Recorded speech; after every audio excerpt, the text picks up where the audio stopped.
This is the low voltage U-Technology Sensor Series Touch Dimmer. It fits in a 3/4 inch or 19 millimeter hole with a minimum hole depth of a 1/2 inch, which allows rooms for the wires in the back. To install, connect the input positive and negative wires from the driver to the input side of the sensor. Then, connect the output to the positive and negative wires connected to the lighting. These are designed to work with all U-Technology low voltage products to a maximum of 36 watts with 12 volt systems and 72 watts with 24 volt systems, and DIMMs with U-Technology drivers.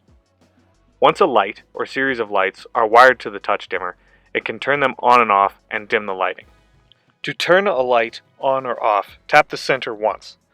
To dim a light, touch and hold the sensor until it reaches the desired light level.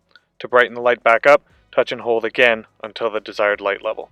For a spec sheet with more information, visit our website.